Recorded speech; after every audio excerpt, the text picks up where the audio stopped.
Under. Way under. You know how many under? 0. They're not going to get any. That's facts. Because you know why? In 5 years, 6 years from now, it would absolutely not shock me if Lamar Jackson and Joe Burrow have retired. This is going to sound like so much hate, and I swear it's not.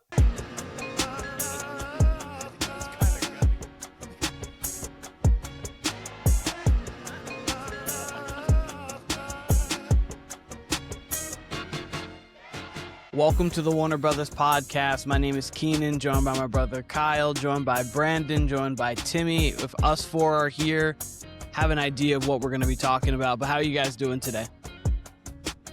Saturday, can't complain. Yes, sir. No. Like Florida started off the year basketball-wise, and then they decided to, hey, we're going to try to be the best team in the country. So Florida's been balling out. Been hearing about it every day. From JB. Shout out to JB. But obviously the four of us being here, it's going to be football related. We've teased that we have something coming up for football, and we'll talk about that here in just a moment. But there have been moves that have gone on in the NFL. Of course, since we last talked about the NFL, the Max Crosby trade was rescinded. Kyler Murray got signed. There's been more moves. So I'm going to start with Timmy. Timmy, what do you think is the best or your favorite move of this offseason thus far? Interesting. Best. There's definitely been quite a few good ones. Yeah.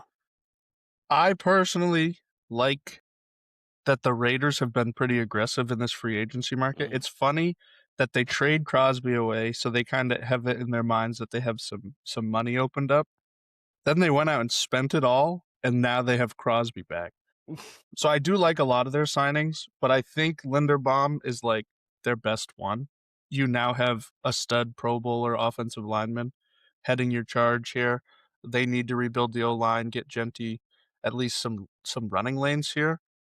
I think that's one of the best signings they could have made. Now they just need to draft a few pieces. They actually already had a couple pieces on the offensive line. They were just pretty banged up last year, so this could be a completely revamped O-line this year, and it could completely change how the game is played for them. Yeah. I think it's going to be a good year for them. It sucks that they don't get the first from the Crosby trade, because that right there could have been an offensive lineman for them or a wide receiver or something. But either way, I think the Raiders will be a solid team this year. I don't think they're necessarily a playoff team. I think that's still too far. But the defensive signings they made are good as well. And now that they get Crosby back, it's going to be good. But Linderbaum, good start. I agree. They now have the opportunity to really be a run first team and not have to lead Mendoza into saying, hey, throw 35 times a game for us to get a W. So I do agree that's one of the better ones. Brandon, what's your thoughts? I actually like that one. I think getting a good starting center is huge for a quarterback, especially somebody as good as him.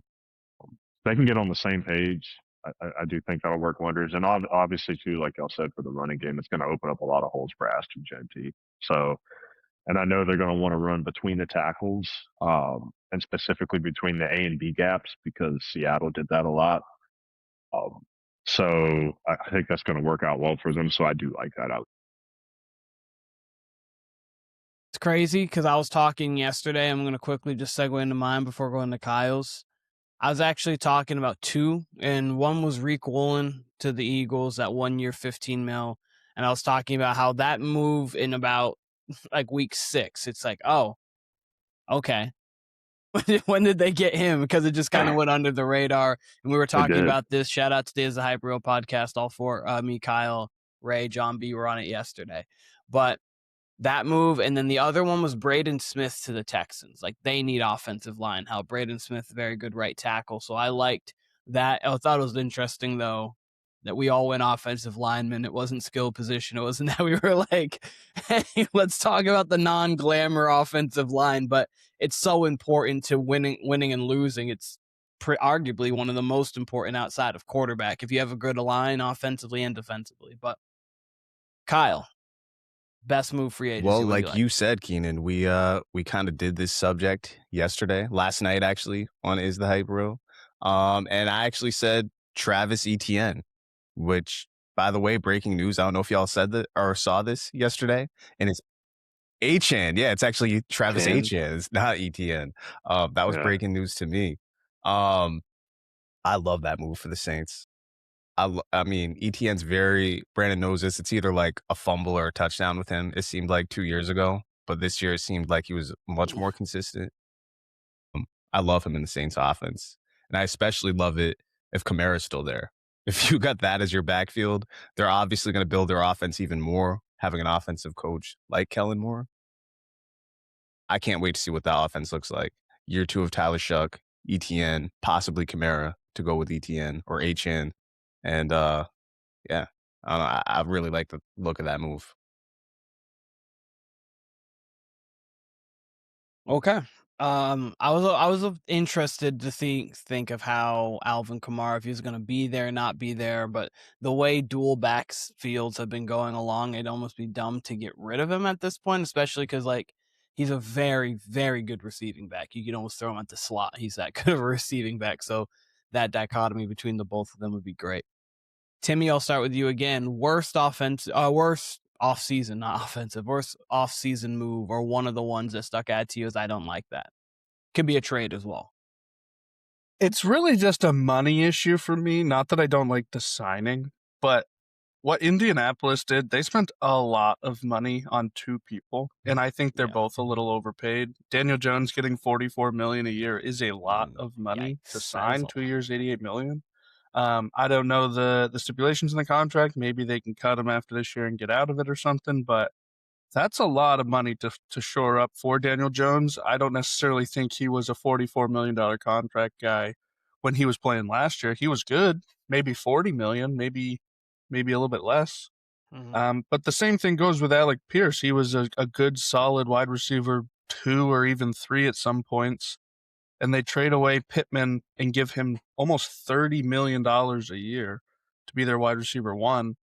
I think that's going to be a bit risky here. Now, Shane Steichen, offensive genius, maybe he just knows what he's doing and this is going to work out. I just think he was a little overpaid. It surprised me.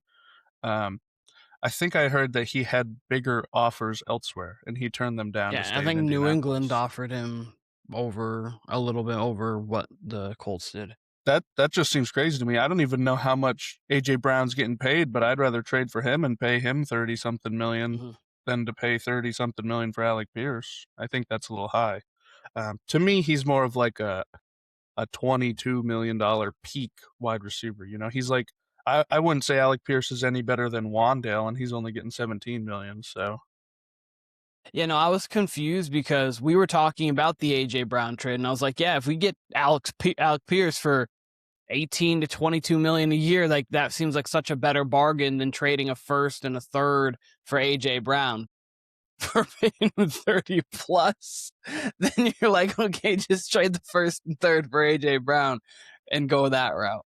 Brandon, what were your thoughts? Mine was Jalen Phillips.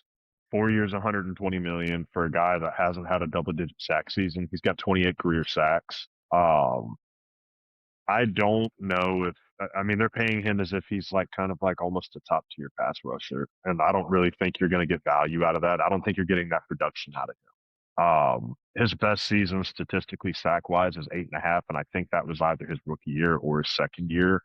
The past couple of years, it's been like 3 here, 1 here, a couple here and there. He really doesn't have top tier production like that. I think that was kind of more of like a desperate overpay, honestly, just to get a good pass rush name in the building.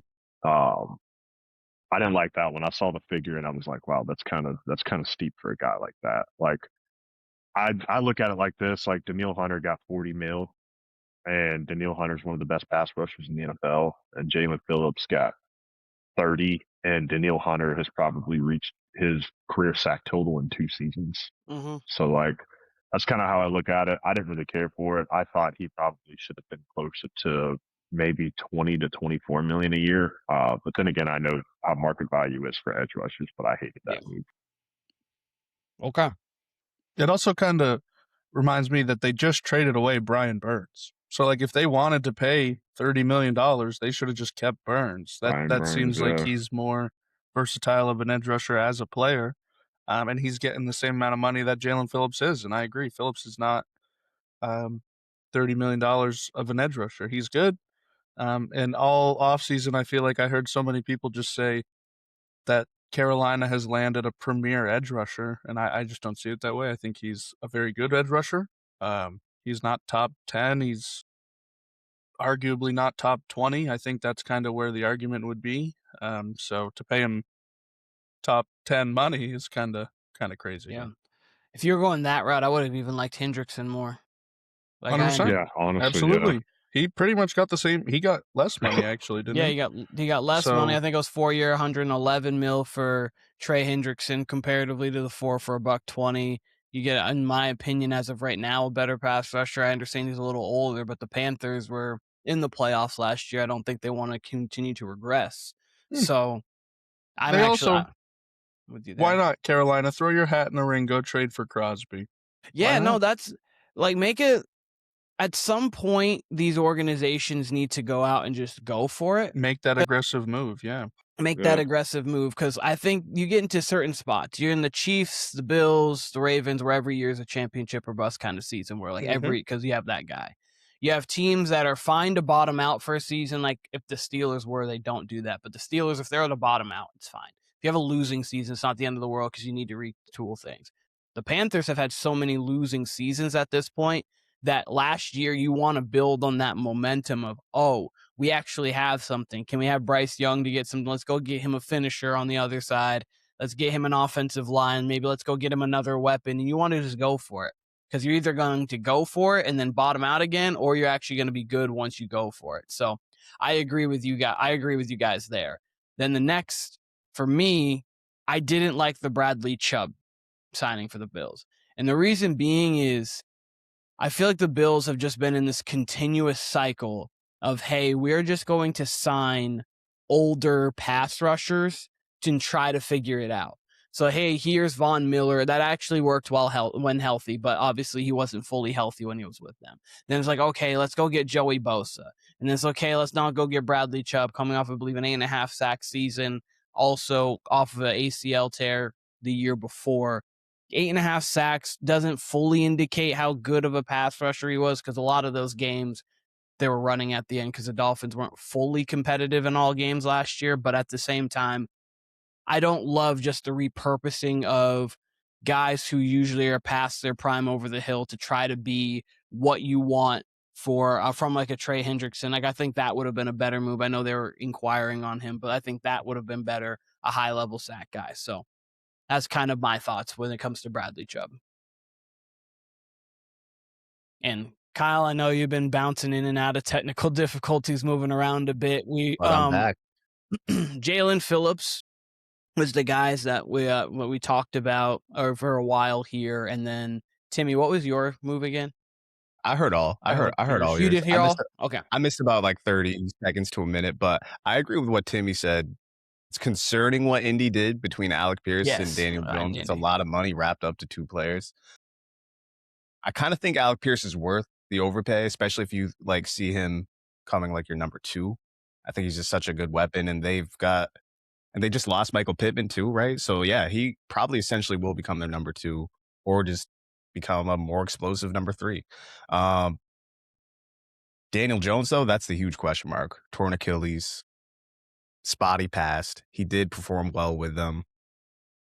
I don't know. He was asking for $50 million a year on the open market, I guess. So I don't know. And they got to trade Anthony Richardson. We'll see.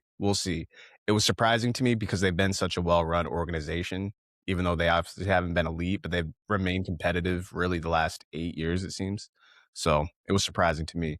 But the move I think that is concerning, and it's the worst move to me, Malik Willis. Timmy, Brandon, I don't know if y'all saw this tweet. Kurt Warner tweeted this out right before free agency. He said that other than screen passes and quick slants, Malik Willis had essentially 28 dropbacks with the Green Bay Packers. And he's getting starting QB money. In the NBA, that'd be the equivalent to a guy like playing 10 games in the NBA and then just getting like a max contract to be a starter. Like, I don't even know what the equivalent would be, honestly, in other sports. But that's a huge risk. We've seen this time and time again every few years where it's like the backup quarterback that looks good, You go off of that and you want to pay him a starter money because he looks good in a system that he's been in and practicing in every day for years. The Miami Dolphins head coach, he's the former DC, right? The Green Bay Packers. So you have that familiarity there, but I don't know if that's going to translate. I think that's a huge risk. Of course, it's the NFL. If it doesn't work out, they'll just cut him or he'll be a backup. But, if they're actually having expectations of him to be a starter and to, be someone that's like in the Sam Darnold, Geno Smith ilk as far as a comeback story, I don't know about that. We got Brock Osweiler 2.0 right here. About to happen. Right. That's Mike another good one. Glennon. All these guys, they played 4 or 5 games and landed, a lot of money. Nick Foles. Yeah. Jimmy G was in that same bucket. Jimmy G played Jacoby 2 games. Brissett. A game and a half, actually, because he played that Arizona game and then got injured against Miami after having like 4 touchdowns in the first half. And their 49ers was like, yep, $130. Here you go, Jimmy. You have a lot of them. It's funny, too, because with Malik, like, he played this year, so we saw it this year. It was all rushing, was like the big plays that he was making. The big pivotal plays that were like putting them in games was he would run for a 25-yard chunk. Game manager stuff. Yeah, and I think he ended up averaging like 50-something rushing yards a game, which is good, but that's not – we want to, like you said, the Kurt Warner stuff. We want to see the throws in the games. We don't want to just see like a couple checkdowns, a couple slants, and then you run well. That's not $40 million quarterback or whatever he got paid. He got paid too much, 100%. Now they're paying, what, $100 and something million this year for their quarterback room that doesn't even have Tua in it anymore. So and the thing is, you could convince me on it more if take out the quarterbacks obviously from the situation. If you said, hey, starter in San Francisco, starter in LA, because now I'm like, oh, outside of just the coach, you've got weapons, and then you add the coach, and you're like, oh, okay. We've got Malik. Like, I'm sure Kyle Shanahan's going to get the most out of Malik Willis kind of thing, where his limitations will not be shown as much as it will be glaring in Miami, where he's going to have to do more. But, man, that Devon Achane and Malik Willis option is going to be nasty.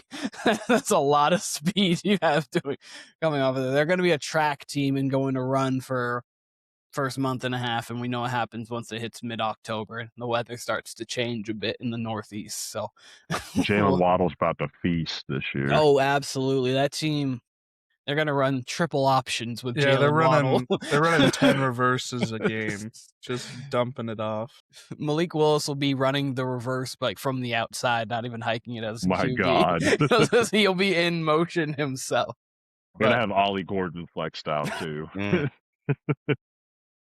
Now, this is where you wish Tyreek Hill was healthy and back, because they just have even more speed. I mean, he'll be back, but what kind of player is he going to be coming off of that injury? But where he was laughing, one of the most psychopathic things I've seen in quite some time was just him laughing after his injury of turning his ankle to the side. He's just like, yeah, man. That guy's fucked in the head. It really was like, yeah, bro, this happens to me, bro. It's like, Tyreek, why are we not like in pain?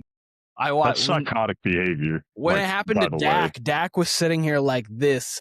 Gordon Hayward was sitting here like, oh my God, what just happened? Tyreek's like, it happens, bro. And Jadakiss just like, just having but all right. Turned into the Joker. He just turned into what Jokic did. I mean, Jokic looked like a psychopath when he was that stare face he had. But so we've been talking about it for a while. Kyle and I did. Hold up, real quick. Okay, Underrated moves of free agency. Timmy, we'll start with you again if you have one. You gotta give me a sec. I had one. I have to find it.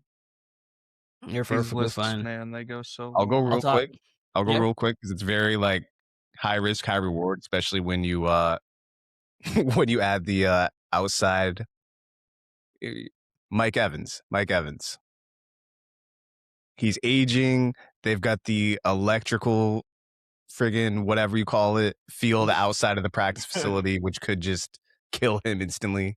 He might only last one game. But if it all goes well with San Francisco, I think that could be a really good addition. It's just hella risky. We still don't even really know what their wide receiver room's going to look like as far as Juwan Jennings looks like he's probably gone, which I think is big. I loved how he played for them, actually. So between Mike Evans and Pearsall, Ayuk's obviously going to be gone, and whoever they draft. And then they got Robinson there who's been showing up for him. I'll be very interested to see what San Francisco's wide receiver room looks like once we get to training camp.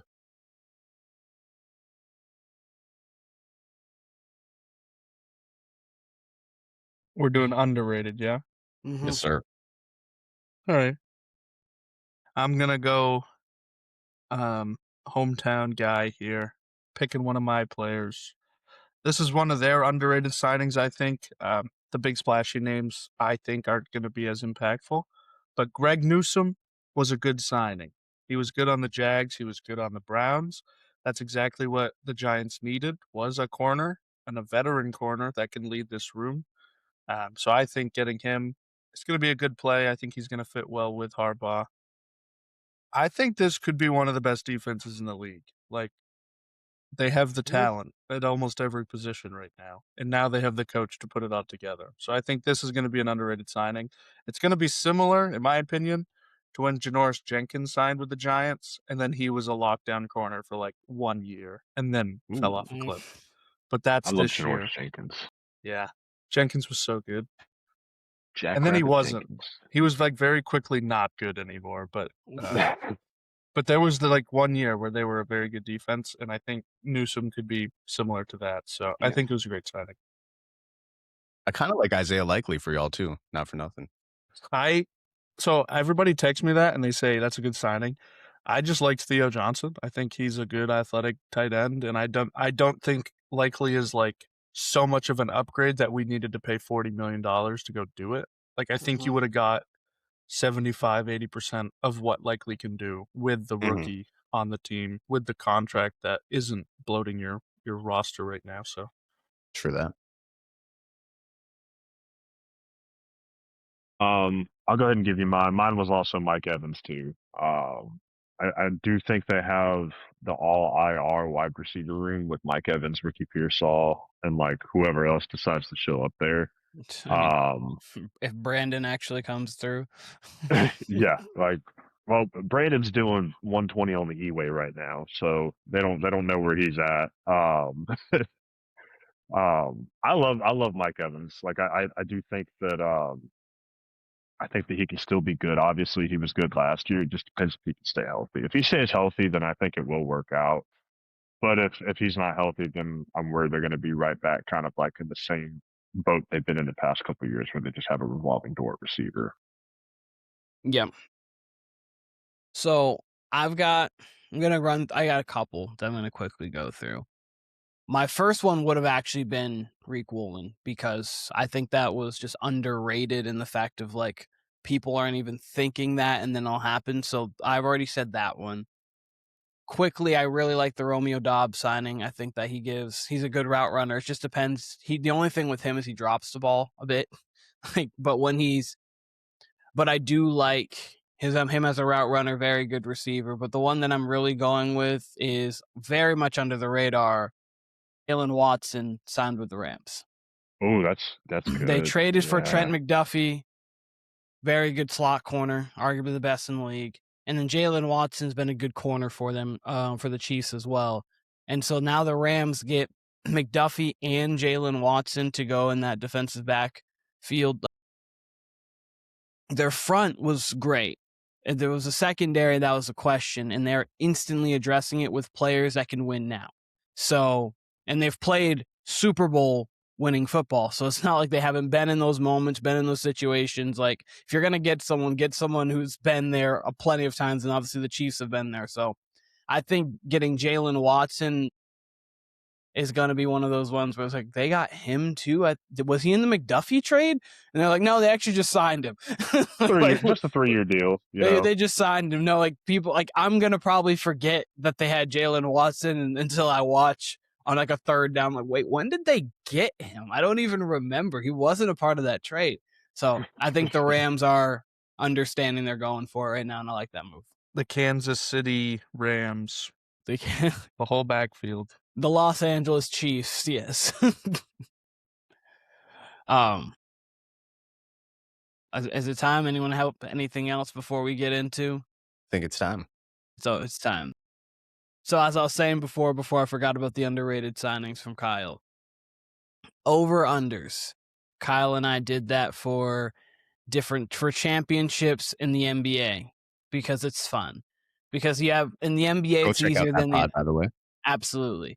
Because in the NBA, it's easier to put like Wemby set at 2.5. Like he's got to get to 3, like those kind of things. Just as the court's just so much smaller in comparison to how many players are playing. But the NFL's fun. We talk about quarterbacks. We talk about a lot of. It's fun. So I listed out some over-unders. Does anyone else have any over-unders at all? I just wanted to check in. Okay, I've got enough. So, first, I'm going to go over-under on championship games. Like, just appearances in the championship game. First person, Drake Maye, set at 2.5. That's a lot. It is He's a got- lot, but it is just a championship game. So he could just have like an unreal career of just Josh Allen, and then he'd go way over. So I think personally I would probably take the over and just bet on he's going to have a long career. They're going to be a solid team every year, not necessarily a Super Bowl team every year, but situations like this could happen again where maybe they get better, and it just takes 1 or 2 games to get there. So I'll go over.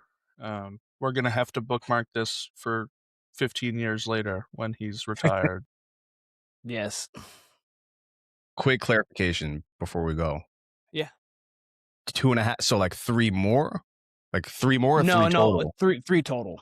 So he's just got to get 2 more. All right. 2 more. Yeah, no, everything is all right how they're constructed now. Okay. Brandon, you'll go next. As much as I want to go over, I'm going to go under. And the reason why is that it's so hard to get back. Like, you see your usual suspects, the Josh Allen, stuff like that, but like Lamar's been once in the past couple of years, maybe twice. Once in his career. Okay, so yeah, one time for him. Joe Burrow has only been Twice. Was it twice? Yeah, because he went the year after they went The to the Super Super Bowl, Bowl. yeah, Josh they lost Allen, I think, has been there twice. Yeah, because he lost to the Chiefs his first go around, and then he lost to the Chiefs again. Josh Allen's only been there twice, So like it's so hard to get back. Like, and it's like, I mean, you really have to have like the all-time great teams to like Mhm. Brady, like, you know, Peyton Manning, like those teams, like you or like Patrick Mahomes, obviously. Mhm. Just with the roster construction right now, like I think you still need like a bona fide number 1 receiver. Like, Mhm. I love the Romeo Dobbs signing, but like if we're talking current team construction, like I'll go under 3. Like, do I think they could get over 3? Absolutely. Like, part of me wants to take the over, but it's just so hard to get back. That's why I'll go with under 3. Like, I don't know. There's a lot of teams that I wouldn't take over 3 on. Like, you could ask me Seattle, and I'd tell you it's probably under 2. So it's kind of where I'm sitting at. Okay. Both made compelling cases, and it's like it's tearing at me because Tim goes, and I'm like, yeah, all right, that makes sense. Then, of course, I ask, like, hey, does it mean 2 more or 3 full? And I'm like, all right, 2 more, he could do that. Then Brandon lays out a perfect case as to why he wouldn't make it. It is very hard to get back. That being said, I definitely think he gets to 1 more. 2 more is where you kind of push it. You just never know with this fucking league. This league is wicked. Not for long is what it's called, you know, NFL, not for long. So I'm going to go over. I'm going to be optimistic, but this is a little teaser for like September or August when we do our preseason pods. I am heavily conflicted on the season that the Patriots just had. Yeah, they went to the Super Bowl. Yeah, it was great if you're a Patriots fan. Like, I am, allegedly, as people would like to say, because I Allegedly. hated on them because I was real about them. But I'm conflicted about it. I don't know how this season's going to go for them after having such a success. It's good. Success early is never bad, but sometimes it does have its drawbacks. So I'm kind of worried, but I'll go over, but it's a very, very slight over. I think Brandon made a great case as to why it could be under. I need to see how the rest of free agency and the draft goes before I give my true feelings on going in. But from week 5 on, I was very confident in this like after the Bills win, I was like, okay, this team, and then the Bucks win happened, and I was like, oh yeah, we're like, this team's actually can do something. Nervous about next year. So like, I was very vocal about how confident I was in the Patriots this year. I am nervous about next year. That schedule's going to be tough. Teams kind of figure out more, but I think that the playoffs made me less and more confident in the sense because I feel like Drake Maye has so much more room to grow, and he was already that good. So, and obviously his playoff run wasn't great, but I think he played better against the Texans than some other people do. 3 touchdowns against them, 100 rate passer rating. People didn't do that this year, so. But he's so much more room to grow. That being said, I think that with that room to grow, I think it's going to be the over because I do think Drake Maye is going to be perennially one of the top 5-ish or 5 adjacent quarterbacks in the league moving forward.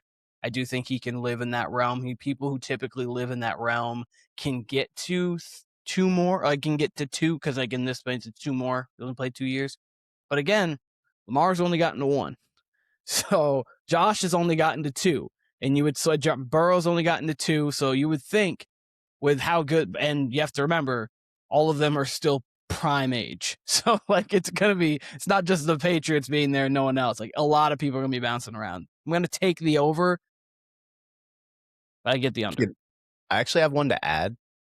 And you very well might have this, and if you do, then we really are in sync. But I think this is a perfect segue off of Drake Maye. Because we just had a quarterback that was just in this exact situation, not the Super Bowl, but he was in a championship game last year. That's Jayden Daniels. I do think if we did this exact pod last year and asked the same exact question, we'd all have a different answer on Jayden Daniels than maybe what we might have today. So I'm very interested to see what same number, 2.5, Jayden Daniels, championship game. I didn't have Jayden. I had another person from that class, which is kind of foreshadowing. But I'll go quick under. I think I'd go 2. It gets to another one, but I think I would take the under on that. What would I you have just said feel on March 14th of last year?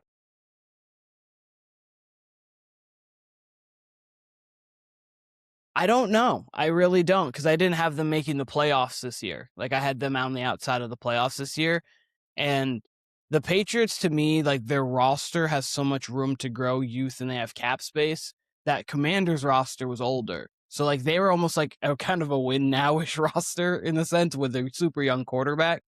So I just don't know how their organization is going to structure a team around him, which is why I would say under. And the Patriots, I think, are pretty You had solid. him at number 6, right? Going into the season as far as QBs? Yes. So like it would be one of those situations where last year it would have been 2 or 3. And right now I'm leaning 2 more than 3. But last year I could have leaned 3 more than 2. So right around there. It's a really good line. 2.5 over under is a really good line.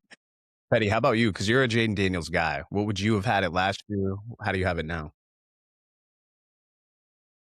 So I was obviously high. I was very high on them coming into this year. I think I had them going like 12-5 or something. Yeah. They said I the still opposite. think that, yeah, I think they're still going to be a great team next year. This time last year, I probably would have told you over, just because of the team composition.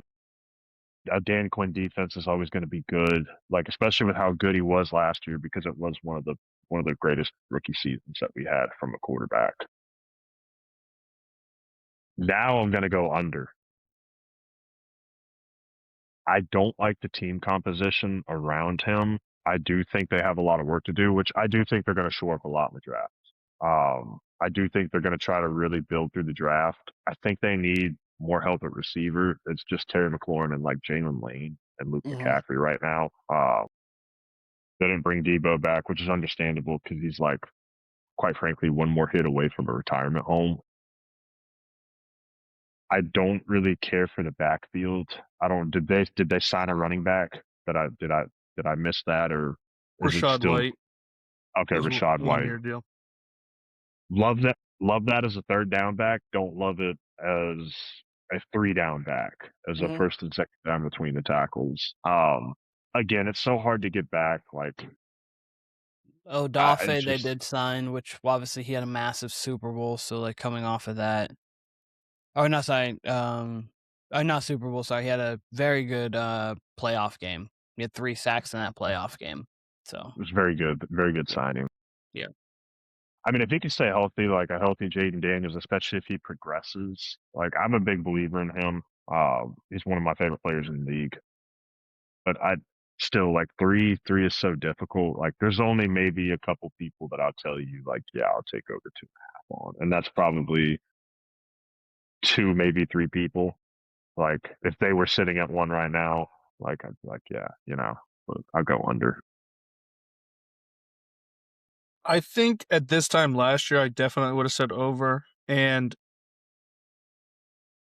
I said over for Maye, and I think Jayden is a better QB than Maye. I think I'll take the over 100%, and I think what is like kind of pushing people away from this is we literally haven't seen Jayden play like consistent in a long time.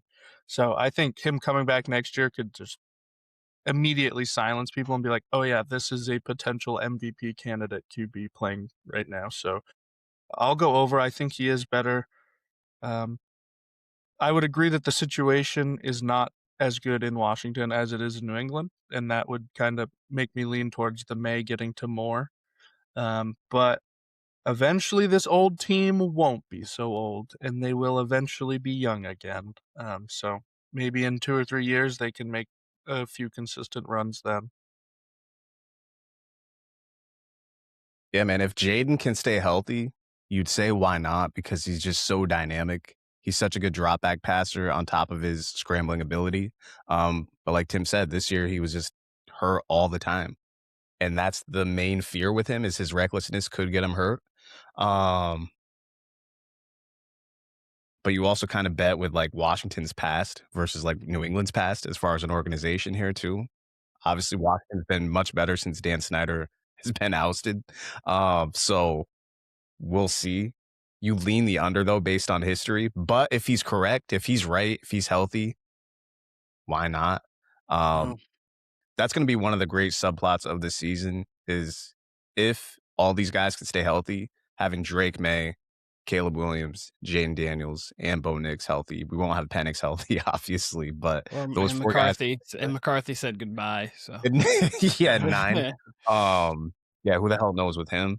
But the other 4, it'll be really interesting because I'm sure, like, if you ask pundits or NFL podcasters, guys like us, I'm sure if you asked us from March of last year to March of this year, or from the championship game last year to this year, your order of what you think of those guys might have changed who knows how many times. So I can't wait for all 4 guys hopefully to be healthy.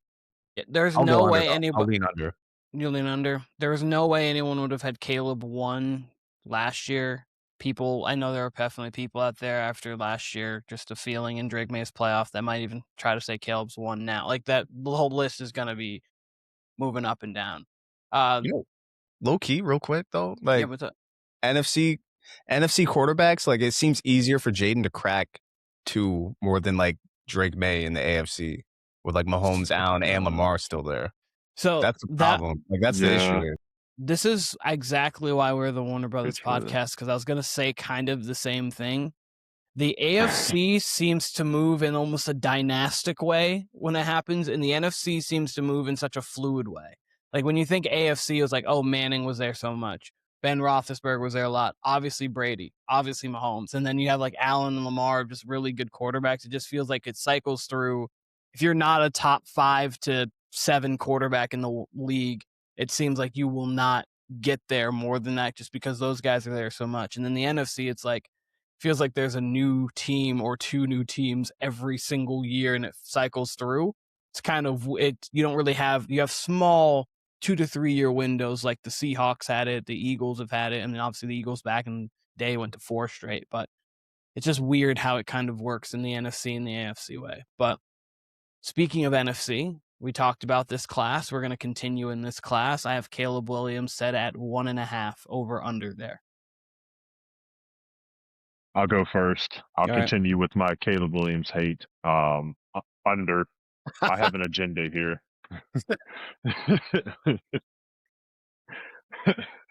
Under. I hate him. Just I don't know. I don't see it with Caleb.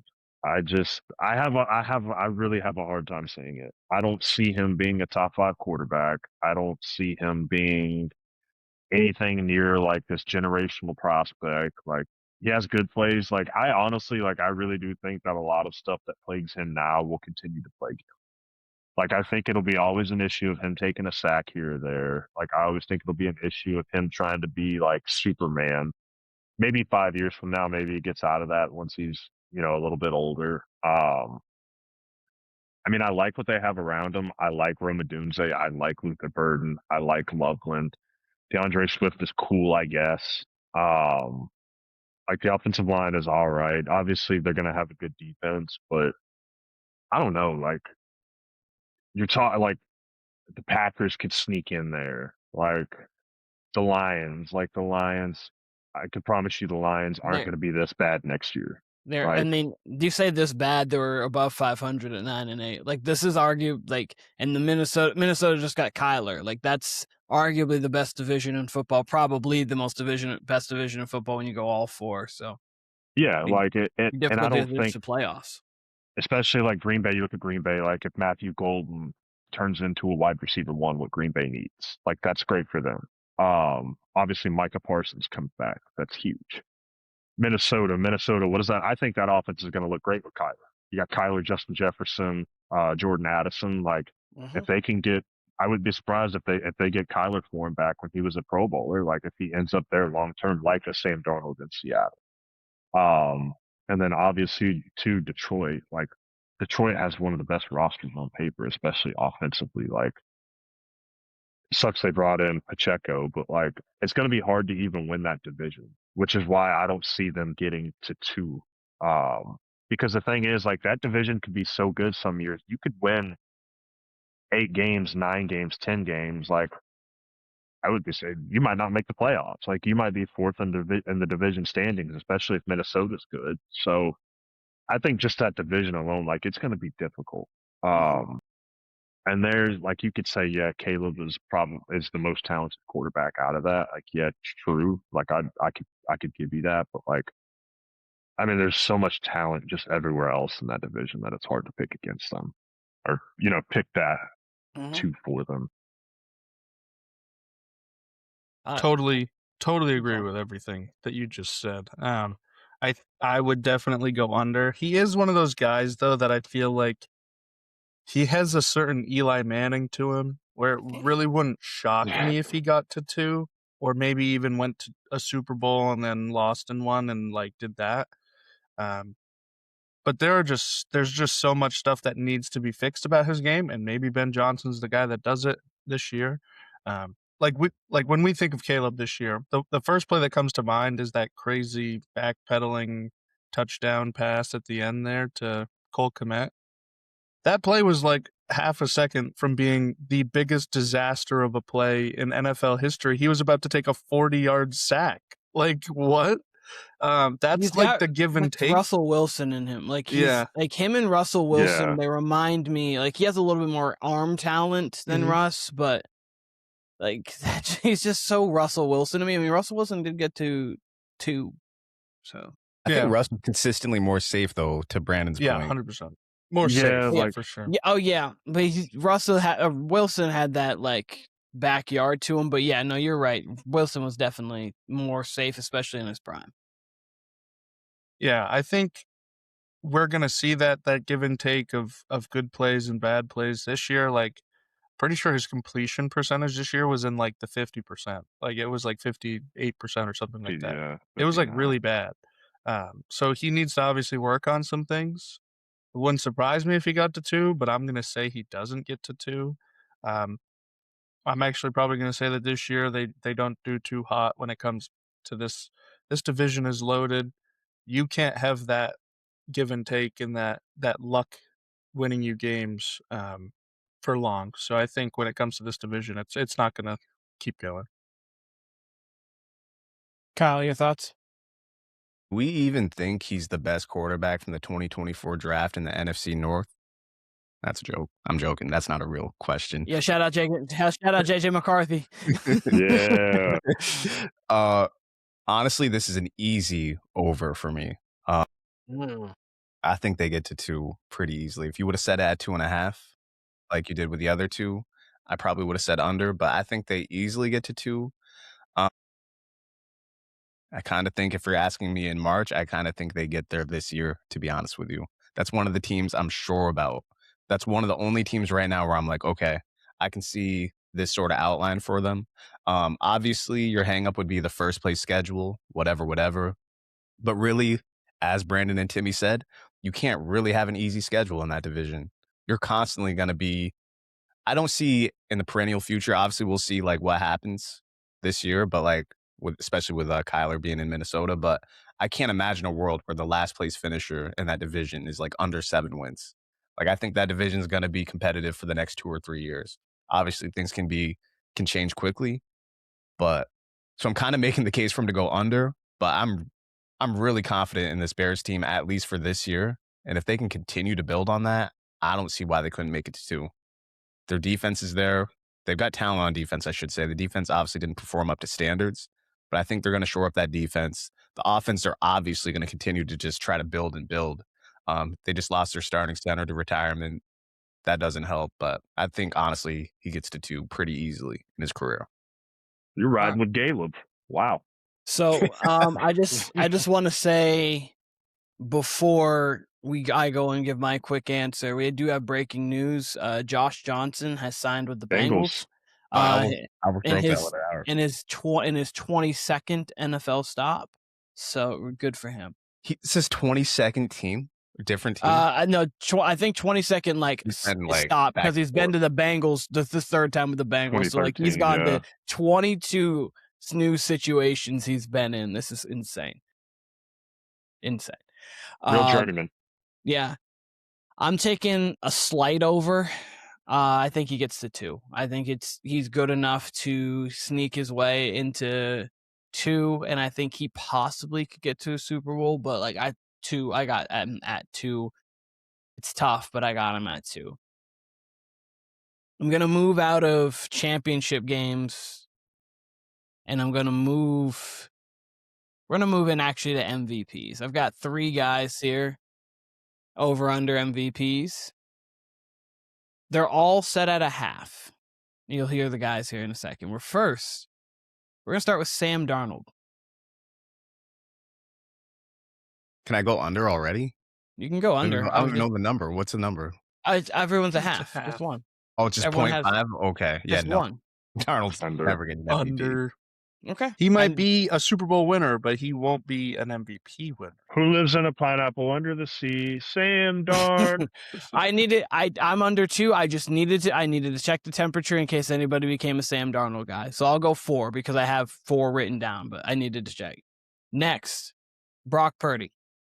Set at a half. I'd probably go under. But he's been like in the conversation before, so. See, I'm actually going over on Brock Purdy. I think he gets a random MVP just because I could see them going 13-4 in a year where no one really stands out, and he goes 30-5 or something. I mean, he was 2 games away from possibly being the MVP a couple years back, and then they got dog walked by the Ravens, and that was the year Lamar won his second. So like he easily could have won it that year. I think Shanahan's good enough and Brock's good enough to where he could find his way into one. You have that random one every now and again. I think the way you just described it, though, saying like it could be almost a product of Shanahan, I could see that detracting from voters almost. Fair. I could see it more than Sam Darnold, but I would go under 2. I think there's, you got guys who are perennially up there, but he could sneak into one. I think he'll definitely at least be like number 2 sometime. Mm-hmm. But This I'll is go like this would be like a plus 210 or a plus 230 over, like kind of thing. Like where it's not like an even line. Like this is definitely, if you're for taking Purdy, well, I mean, it may be more, I mean, be for higher, Purdy, I but think like, it'd be I'm like just, plus 850. it could be. I was more so just meaning that in the sense of you're getting value out of it. But yes, Brandon, you going over or under? You're going under. I figured. Yeah. All right. Patrick Mahomes at 2.5. He's already got 2, right? Does Patrick Mahomes win another MVP is essentially what this question's asking. Yeah, he'll win another MVP. And I hate to break it to you guys, he'll probably win 2 more Super Bowls too. So, yeah, I'll take the over. Okay. Yeah, I'm gonna go over too. As much as it pains me to go with this because of my anti-Chiefs agenda, I'll go over. I can see it now. Patrick Mahomes' career resurgence from torn whatever fucking ligament it was, ACL, MCL, It was PCL, ACL. Dell, whatever it was. And Kyle, you? I think I'm a little more worried about his comeback than most, to be honest with you, but I would lean over. I could one more, why not? I'm taking, I wouldn't go 4 or 3.5. That's why I was thinking 3.5. I was like, I don't think he gets 2 more. I have 1 just because I can picture it now, like later in his career, kind of like how Aaron got like early and then like late, he went with the back-to-back ones where it was like, oh, late in his career, a guy who's been great, has a really good season, and then just kind of almost gives him like not an achievement award, but lean his way over maybe somebody else because he's Patrick Mahomes. Like I could see that being the outcome. So I'm going over on that one. And then I have one more kind of random guy that I was just interested in here too. Jared Goff, over a half. I'll go under. I think Okay. if he had won an MVP, he would have done it by now. He does have a good enough roster to where, like, this year, he could get one. Like, it could all line up that way, but I think there are just other better quarterbacks that make better cases. So I'll probably just go under. Okay. It's difficult. Go under as well. Go under. Okay. I think if he is going to win one, it would be like this year or next. But I think he kind of has the Brock Purdy issue too, where it's going to be like, he's just going to go for like 3,000 total yards. So you're going to look for him more than you are Goff. So As much as I want to go over, because like I'm creating a world in my head right now where he could win MVP, and it doesn't sound crazy to me. That Matt Ryan mold. Yeah, like 4,800 yards, like I don't know, 40 plus touchdowns. But I'm gonna go under just because that kind of, I don't know. It like that's difficult. That's a good one. That's difficult. I'm gonna have to ask me this in September or in mid-August when we do our predictions, because I think if he wins it, he wins it this season. I can see So that. as of right now, I'm leaning the under, but I might predict Jared Goff to win the MVP this year. I don't know yet. Obviously, let everything else transpire. But 4th place schedule this year, obviously, so he's gonna be playing some division losers. They obviously still have a very good team. Sam Laporta should be back and hopefully stay healthy. Jahmyr Gibbs is going to be featured more, so that's never a bad thing. So it could be one of those seasons where the Lions go 13-4. Goff, as you're saying, 4,500 plus yards, 35 plus touchdowns, and they run it and they win it. So that's going to be the end of the MVP ones. I hate the Matt Ryan MVP, by the way. Hates it too. He thinks it should have been Aaron Rodgers that year, and Rodgers had a case. Like Rodgers had a real case to win it that year. Yeah, no, I mean, every now and again you get that random MVP that just pops in. You're like, oh, okay, that was my Baker thought this year, and then halfway through the season, I was like, yep. The rest of the season was like, nope. He said, actually, I didn't want to be the MVP, guys. I'm just going to go sit this one out. Hopefully the Falcons lose so we can get in. Last but not least actually, I got a couple more, but we'll see what time we're going to have at. Super Bowl appearances. We talked about Patrick Mahomes. I've debated where I want to set this at. I'm going to set it at 6.5. I debated on 7.5. He's been to 5. So is he getting to 2 more Super Bowls? Is the question. We know Timmy's a yes already. He is winning 2 more Super Bowls. He might go to 4 more. I had it set at 7.5 because I was debating I'll if take you were the over on both. Because I was debating. I actually want you to answer both 6.5 and 7.5. Because I'll take the over on both. I think he gets to a lot of Super Bowls. All right, Brandon, your thoughts. What was it again? I'm sorry, I was spaced out for a second. No, you're fine. 6.5. So basically, is he going to get to 2 or 3 more Super Bowls? Do you feel that, or do you go under the 2?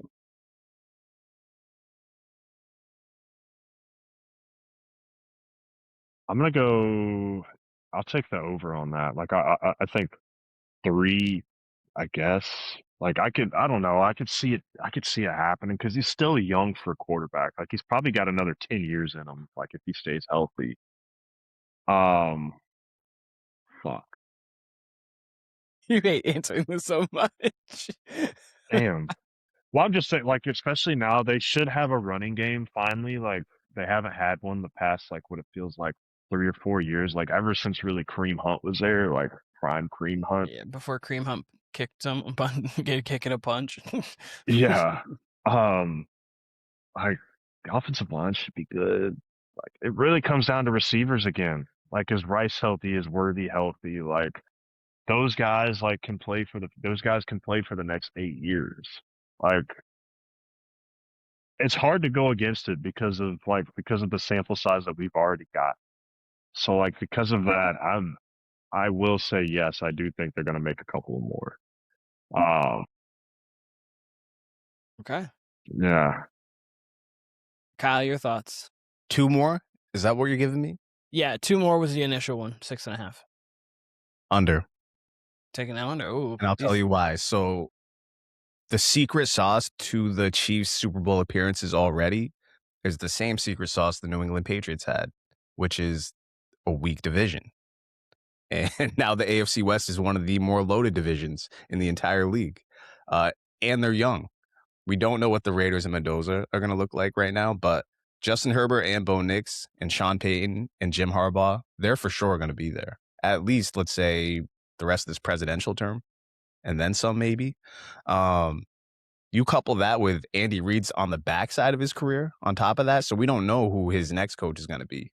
It ain't going to be a Brady Belichick thing. Like, for sure, Patrick Mahomes is probably going to have another coach on the Kansas City Chiefs. I feel comfortable in saying that. You couple those two things with the uncertainty, with the same fact that, like, if you would have asked anybody in 2011 about Aaron Rodgers and how many more he would have appeared in, everyone would have said, like, 3 or 4, right? But you couple this division with the head coaching uncertainty, with the roster uncertainty, which that I'm not as worried about. I think they'll always field a competitive roster. But I think it's going to be much harder the second half of his career, which it now feels like we for sure have like a pre-ACL injury. And now like it feels like for sure this is the second era of his career. I think it's going to be much harder the coming years. He could get to 1 more, but 2, I think, is pushing it. All right. I wrestled with this one. I would go over 6.5 and under 7.5. I think he gets 2 more. Cool. I think you're going to have a situation where it'll take a couple years to retool. But once he's back fully healthy, they get running, like they continue to grow and grow. I think he probably gets to 1 more with Reed and he gets to 1 without whomever that coach is. Maybe Mike Tomlin sits out until he can go to the Chiefs. I don't know. But So I'm going to go over 6.5, under 7.5. And I think he probably wins one of those. I'd have to see obviously who the matchup is. But I think he definitely wins one more Super Bowl. We'll see who the matchup is there.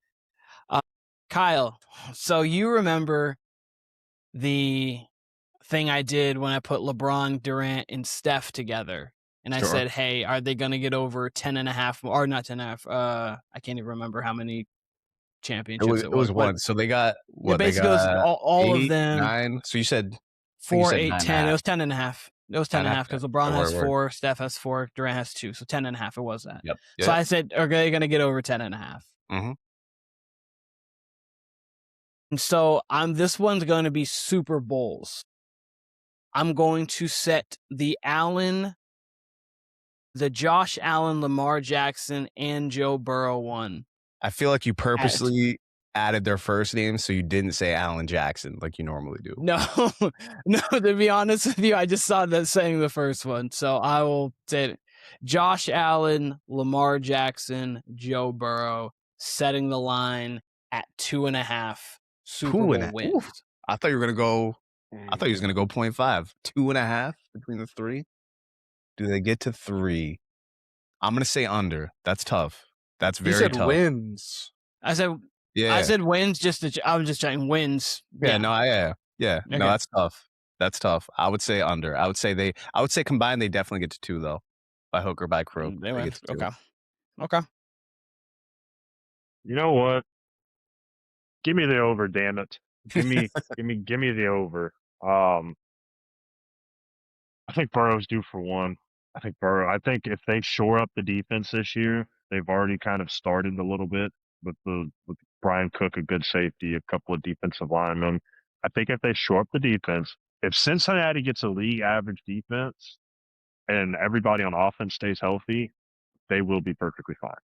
And I do think like if that defense can hold people to 20, 24 points a game, 28 even. Can you hold them between 3 touchdowns and a field goal? Can we hold them about there, guys? That's all we're asking. Yeah, like under 4. Keep it under 4 touchdowns. Yeah. Keep it under 28. Like, can we do that?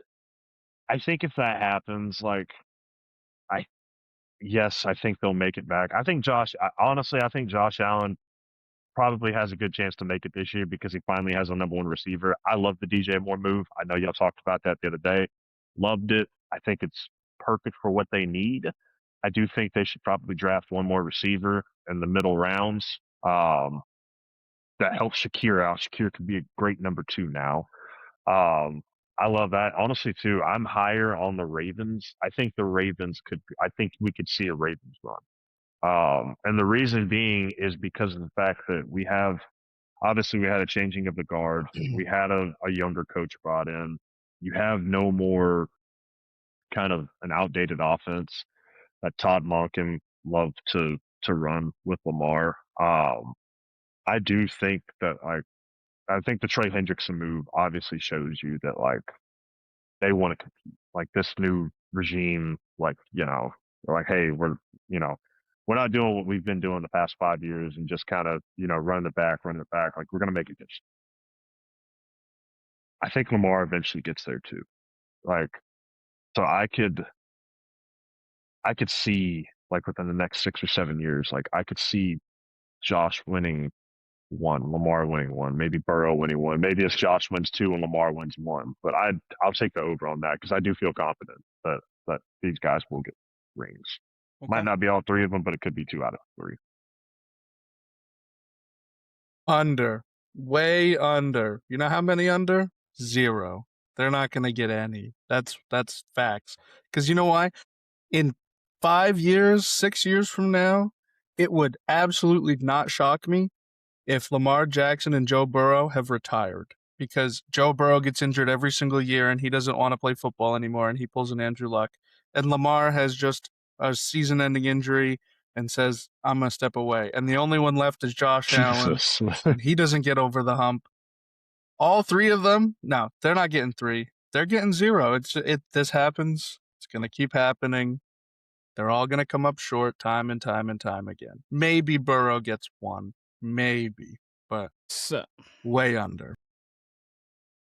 so I think Lamar gets to a Super Bowl. I don't know if he wins it. I would be shocked if Josh Allen didn't win one. And I can see Burrow winning one. I have it at 2, so I'm going to take the under, but I think this could change in Burrow's case because I think Burrow could be Matt Stafford. I think within a couple years, he's in a different situation. And speaking of Matt Stafford, it could be that situation. And Sean McVay with Joe Burrow and Puka Nacua, I think can get it done. So, the Rams don't care about trading first. They'll get rid of them. They don't care. So they will get rid of all first-round picks. They'll get rid of and so I could see them, honestly, if another weird year in Cincinnati and Stafford's like, hey, I'm leaving, I could see them being like, man, let's give Cincy a call. We'll get Burrow out of there. So, and with that, I could see Burrow winning 2, if that was the case, with Sean McVay in that team, in that organization. But obviously, I can't book that to happen, so I'm going to take the under. I think they get to 2 Super Bowls together, but that is my caveat. I think if that was to happen, they would get over. I think between Jackson and Allen, they get 1. Allen Jackson, I'll say. Between Allen Jackson, they get 1. And then I think Burrow gets 1 and possibly could get 2 if he goes to the Rams or a team like that. It's funny because Burrow seems the furthest away right now, and he had the most success early on as far as getting to the Super Bowl. Yeah, 100%. I don't know. I mean, I think like we discussed last time, like the Ravens are probably the favorite to come out of the AFC this year. And if Lamar stays healthy, like if Lamar plays 14, 15 games, I don't see a world where this team doesn't win 10 or 11 games. Especially with the schedule being probably slightly easier being in second place. We'll see what it is with the head coach. But honestly, if you go throughout the history of the NFL, unlike the NBA where you can just have like bona fide superstars not win it all, most of these quarterbacks do end up getting one. And like Peyton Manning's not a good playoff performer at all. Like at all. Like he's average to below average and he's got 2. And he had a noodle arm in his last one. Got the 4? 1, 2, I think. Got the 4. Yeah. And I mean, I'd be shocked. I mean, Josh Allen's in a little bit of a weird spot just because, like, with the cap and everything, and they're trying to shore up the defense right now. Joe Burrow, you really got to talk yourself into it with the Bengals. Like, we really got to see how that actually plays out because he could be there for like 6 more years. Then what? 100%. You know what I mean? 100%. So I think overall, Lamar's got the best chance as far as just roster construction. Head coach would be your question right now, but I have a hard time believing like Josh Allen, Lamar, and Burrow all won't be in the playoffs this year. You know what I mean? Like I could very well see the Bengals at least making it back to the playoffs this year. So I think they're all going to have a great shot just this year. It's one of those things where, like, when you picture like the confetti test of like everybody holding up a championship, confetti raining down on them, like I guess probably because Joe Burrow played in a college championship and won it. I just picture that one because I've like half seen it. And I just picture the cigar picture of like just like I don't know. He just feels like such a winner that he's gonna get there. And then I would genuinely be shocked if we never see Allen like at least in a Super Bowl. Like I would be genuinely shocked. But for some reason, I would be surprised a bit, but it wouldn't genuinely shock me if Lamar never gets there. It's just I don't know why, but it wouldn't off put me like that. But Josh, like I think out of all 3 of them, the most sure to get there, in my personal opinion, is Josh. Just because the Bengals situation, I don't know. And out of Lamar and out of Josh, I would say him. But yeah. All right. I'm going to go one more, and then I know we're kind of running time-wise. I'm going to do one more. This one's going to be a quick one. Trevor Lawrence, half Super Bowl appearance. Set at a half. Does he make it to 1? He'll make it. Over. Yep, I'll take the over. Both of you taking the over. He's Kyle, you taking the over? A one-hit wonder. He'll get 5. there. He might even win it. He'll get there. He said 5.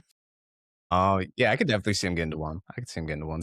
We live in a world where Sam Darnold just won the Super Bowl. So yeah, Yeah. I could see Trevor Lawrence getting to one.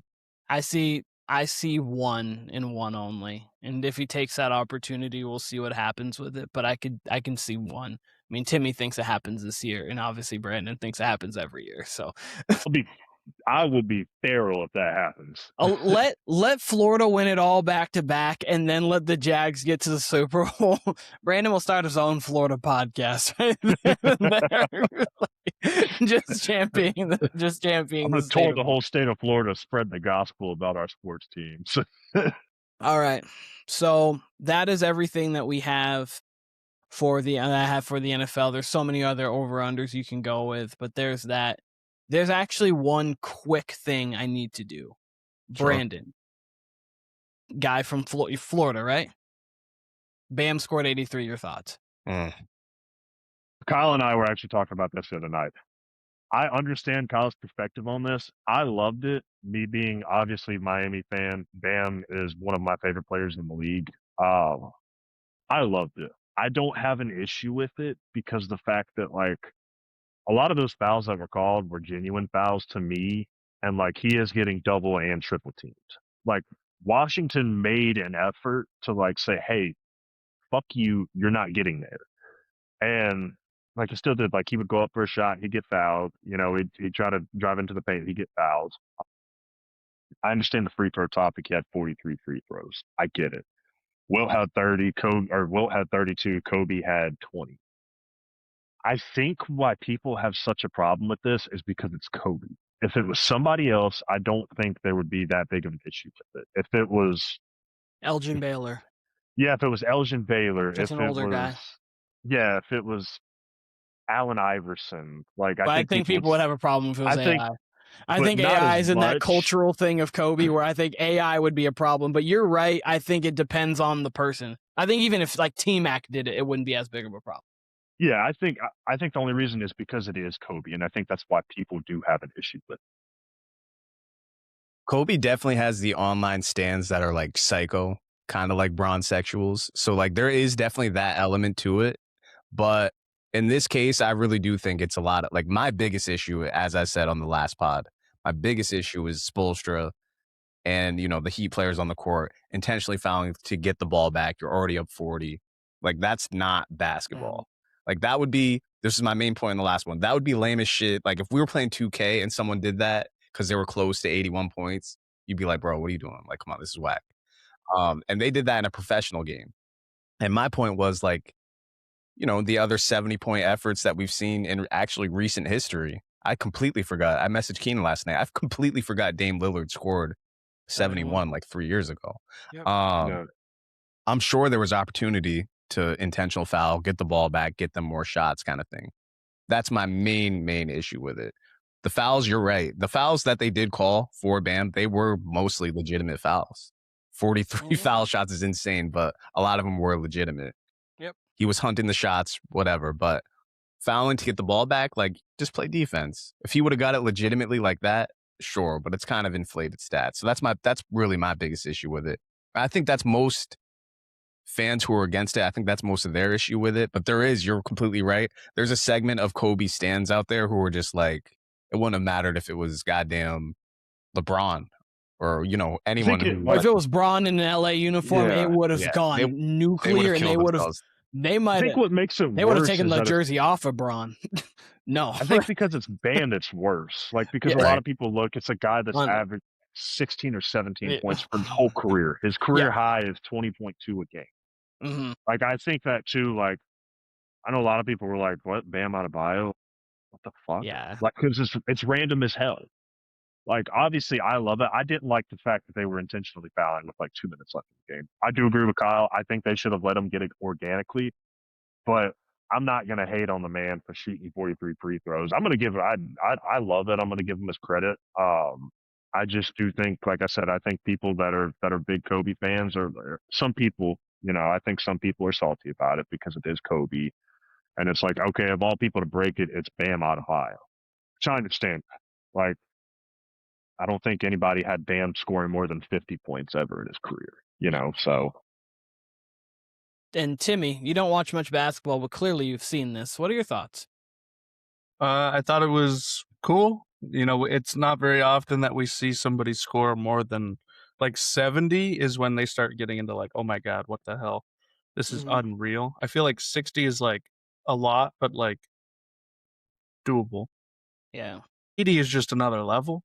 83 is 83. I think in 5 years when we look back on this, he's going to be there and nobody's going to be like, yeah, but you got to remember that was an unethical basketball game to get him to 83. People won't. Yeah, be nobody saying remembers that. The Yeah, more and more they'll just time say, goes on. no, he had oh, 83. That guy averages 22 a night, and he scored 83 one time.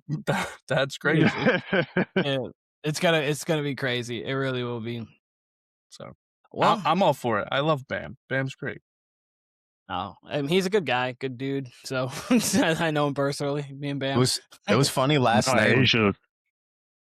Yeah, Kyle. Mr. Wilson over there. No, I was just gonna say, when we were recording last night, there was a question asked, like, what non-playoff team do you think is gonna bounce back next year? And I said the Wizards, and John was like, the Wizards. He's like, Bam just put up 83 on them, and I'm like, man, that just sounds so insane to like hear it said like that, like, oh, Bam just put up 83. I'm like, what the fuck world am I living in where that actually happened? And It's like insane. we can say that seriously with a straight face. Yeah. Yeah, 100%. But anything else? I know Brandon's about to go watch the University of Florida go get a W and try to sneak into this 1 seed, possibly. I think they're probably into 2, but I want a prediction from Brandon for Florida. Are they repeating? Where do you think they get? Sweet 16? Man, you're Elite gonna make me do that. oh man. To be honest with you, I do like our chances to repeat. I do think like there's teams there. Like Duke is very good, obviously. Michigan's been a powerhouse. Michigan's very good. Axel Lindenberg is a very, very, very good player. Obviously you have Arizona. Arizona's very good, carried by a lot of freshmen. I think the one thing that is going to help us out in a tournament run is going to be the fact that a lot of those guys, Condon, Thomas Houck, Ruben Chinyelu, Michael Handlockton, those guys were on that championship team last year, and they played a ton of meaningful minutes. That helps out a lot. Once you've been there, you know how to get back. I think our guards are pretty, especially Klavjar and Xavier Lee. Boogie Fland, I'm highly disappointed with. I hope he gets out of whatever slump he's in. I do like our chances though. I do think there's a world where we cut down the net again. As a Florida fan, it kind of has that feel that it did. I remember like the back-to-back 06, 07 kind of has that feel to it where it's like it kind of feels like, I wouldn't say it's destiny, but like something's definitely brewing there. I do think it would be interesting if we run into Duke, if we run into Arizona or UConn again. Any three of those teams, because I do feel like if we played them now, I feel like it would be a way different game than what it was beforehand. Yep. I mean, we're talking like the first couple games of the season. But I think our floor is probably Elite Eight. I think our ceiling is national championship. So I mean, obviously, if you're asking me as a fan, I'm going to tell you, yeah, I think we're going to win it all again. I do think if we continue to hit 35%, 38% of our three-pointers, I think it's going to be very tough to beat us. Because we have an 8-man rotation. Like, our guys that come off the bench would start on a lot of teams. Like, Handlockton would start for a lot of SEC teams. Isaiah Brown would, Klavjar would, and like just teams in general. So it's exciting. I did not think the team thought they would be a top 25 team. If you would have told me, yeah, they're potentially another 1 seed, I would have been like, nah, I don't know about that. Mm-hmm. I was thinking probably like a 3 seed, but a 1 seed. Hey, I'm all here for it. I do want to see us win the SEC, obviously, and then I do want to see what bracket we get, like what region we get. Sure. Well, we'll be talking more March Madness here coming up.